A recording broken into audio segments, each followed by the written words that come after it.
All right. So, hi, my name's Amanda, and I am the founder of Cinetopia, and I am delighted to be here with the filmmakers of Kim's Video, David Redmon and Ashley Sabin, and also the founder of Kim's Video, Youngman Kim. Welcome to our chat today. Thanks for having me today. So, what I love most about this film is that it celebrates the importance of archiving films of all kinds and why an archive such as Kim's Video means so much to the larger community, New Yorkers, film lovers, filmmakers, including yourselves, including myself, a former Kim's Video member, but also having a physical home for films. So, why did you, as filmmakers, David and Ashley, decide you had to make a film about Kim's Video? As soon as we found out that Kim's Video was closing, you immediately wanted to go to Sicily. And remember that story? I mean, when the collection was going to Sicily in 2009, there were some houses for €1 because there was a big earthquake and they were making a program for €1 home. So I had emailed the estate agent to purchase one of those €1 homes in the hopes that we would follow the collection to Sicily. And we wanted to make a film about it at the time, but we were working on a different project, so time kind of took over, and then I would say, what, 10 years passed, and that's when, it kind of I came think it back was into more our like lives. maybe 7 or 8 years passed, but during that whole time, I mean, we were always wondering what happened to Kim's Video, the collection, and it was just this nagging voice that kept calling us to find out. So Ashley finally said one day, "Why don't you just go to Sicily and find out?" And I said, "Yeah, let's do it." Because the movie talks about hearing voices, and some of that's poetic, some of that's true. The collection did speak to me, and when I did enter the collection the first time and every time after that, it continued to speak to me. And so what I told the collection was that, "Don't worry, I promise I'll be back. I'm gonna come back with help. You're gonna get out, you're gonna leave." And it just took how many years, Ashley? Like 7 years, I think, to get it done, Mm. and Mr. Kim was a very integral part of making that happen. Kim, as both a businessman and a filmmaker, you had a vision from the very beginning on how and what kinds of films you wanted to collect in your stores. Can you tell us about your vision for Kim's Video? Well, the title is Kim's Video, but the my passion was not only just the video, but also the music. Kim's Video and music, pretty much pretty simple concept to start. We want to focus in differences, different from the whole world. That was the pretty much the principal concept of Kim's Video and Music Start. Did you have any favorite films within your collection? I've been getting a lot of this question, but I wouldn't answer. I have just too many, but this is very unfair. I, I, Um, I love B and C titles, and a lot of the silent films as my big favorite, the horror big time. The my favorite film, silence, mostly silent film. But yeah, I do love a lot of filmmakers' work done, and very unfair that I have a selective my favorite film to tell you. Yeah. But as your business grew, what kinds of films you had and kept in your stores was really important, and you had a dedication to having films from all over the world, even if they were bootleg versions. Can you talk about what mattered to you, what kinds of films, why you were so interested in collecting everything, or or what you were interested in collecting? My first mission was that to support the underground filmmakers and music, the musicians. And Kim's the as I said the different concept that's very much alluded from the underground and independent films and music. And I would like to support that they once they finish their work, they have no place to meet their audiences back in 1980 and 1990. So Kim's, I try to distribute and produce their films and music as much as possible. So beginning, we made we burned a lot of CDs in my office and made my own artwork and distributed through all Kim's video channel. And it's at some point back in 80 and 90, quite successful.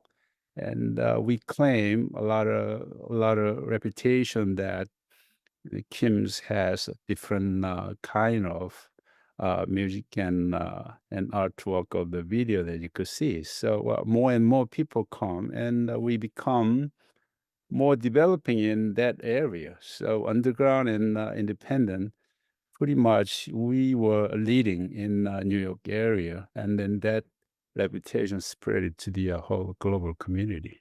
And Ashley and David, Kim's video was very important to you. You mentioned that in the film. Can you talk about when you first encountered Kim's video?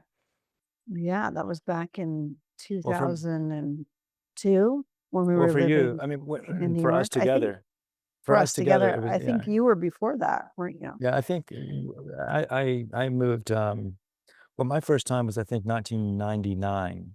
It could have been 98 or 99, and that's referenced in the movie itself. I took a bus to New York City and encountered these people on the side of the road and asked them where I could find a video rental store. And then, of course, they said Kim's Video, like I was a fool, like I should have known. Everyone knows about Kim's Video.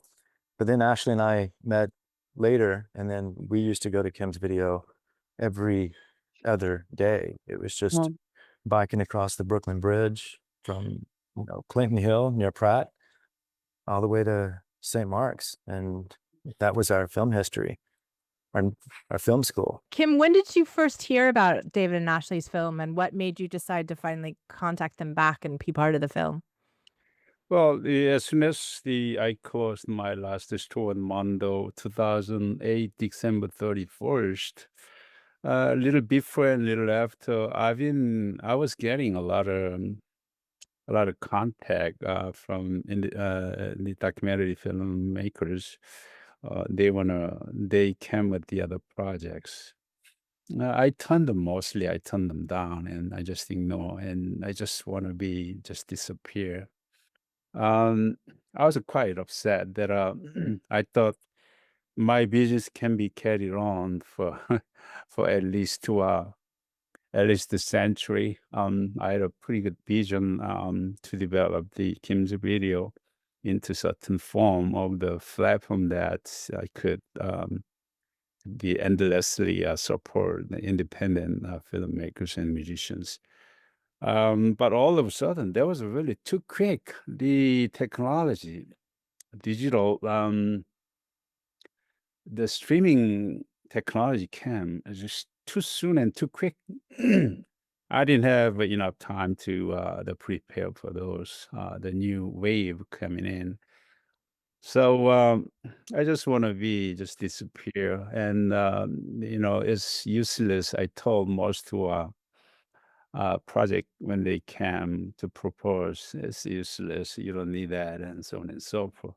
But all of a sudden, the David actually they also contact me, and I thought they were one of those most other projects. I ignored that first, and then David also called when I was in Korea. That's a part of the film that you might see that, and I same thing that I told David. Probably he wouldn't come, so I told David, "I'm in Korea. If you wanna come," and he said, "I would come." So, so that was a little surprise. And when he came, he also had a really good amount of film footage that he already shot, and I was very impressed by that. And oh, this guy's seems to be a little more serious. So from that point, I accepted his project, and I trust them. I trust Ashley and David. So however you want to make the film, then I don't want to involve, and I'm not going to tell you how to make it. And there was a deal. So we went through from there pretty speedy, and then they finished that project. It took almost the 6 to 7 years done. So I am very happy, except they used some of the MSG in there.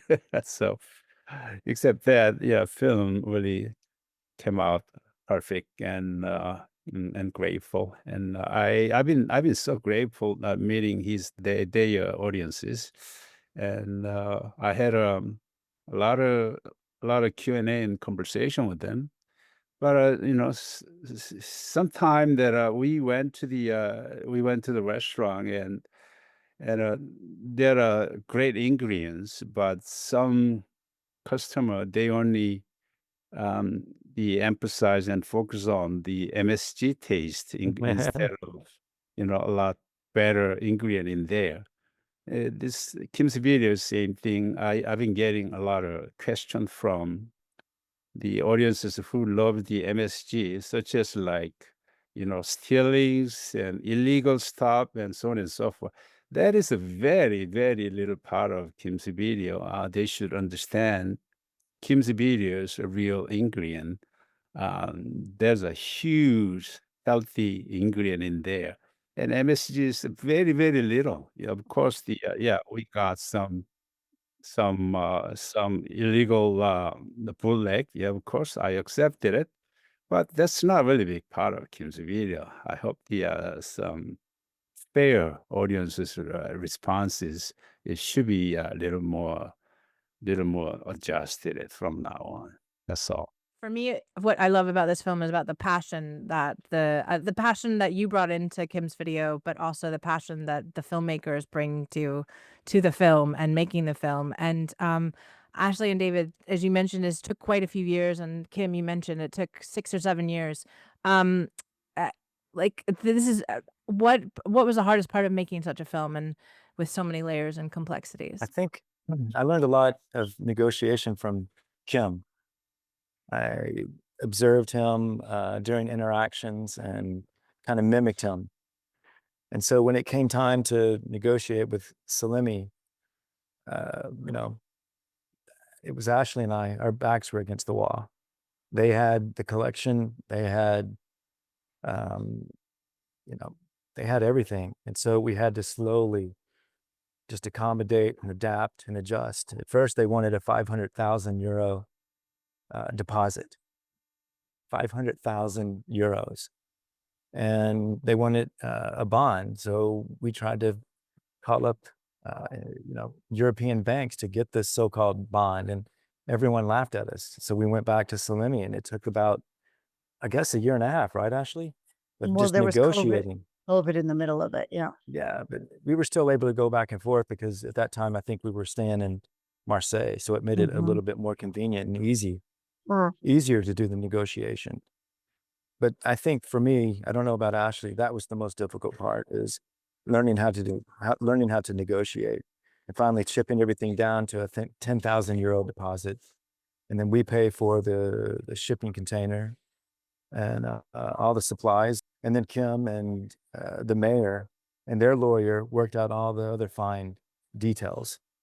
So I would say that was the most difficult part for me, negotiation. Ashley, what do you think it was for you?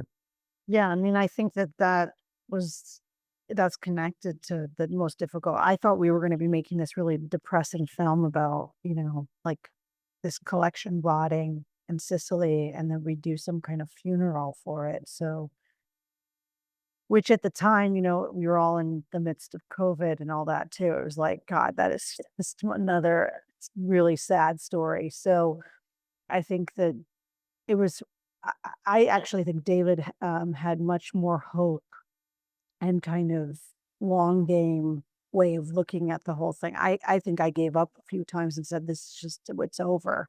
We're not getting the collection out of Sicily. I was even thinking at that point more for the movie, because that was the interesting thing, is like we were sort of straddling that line between being being a big part of what the ending was going to be behind the scenes, which would then directly impact the story of the film. So it was a really funny kind of place for us to exist within. I was going to say, so, I'd fly to Sicily 3 or 4 times and thinking the contract is done. And then as soon as we get in there, oh, we have a change to make. And they would just make these changes. And I would call Kim and say, they made changes. And he said, what is going on here? They can't do this. You tell them this, you tell them that. And of course I would tell them. And eventually, as Ashley said, she gave up and then slightly came back around and realized there is the possibility to get the collection out. And I mean, we did a lot more, as you can see in the movie, before we got to the point of the contract. So yeah, there was some wiggle room, but I think that the interesting we got thing it is out. what you're talking about, David, like as far as Kim being like something to sort of learn from, because he is a businessman and he deals with a lot of different personalities. And we don't have that kind of experience as far as negotiation with cities or towns.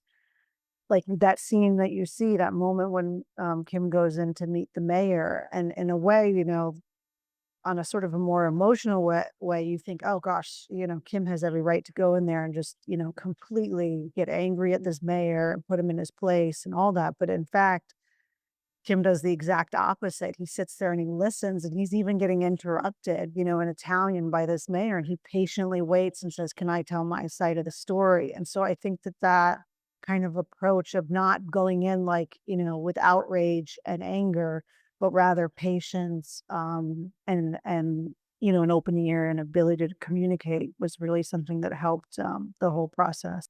Yeah.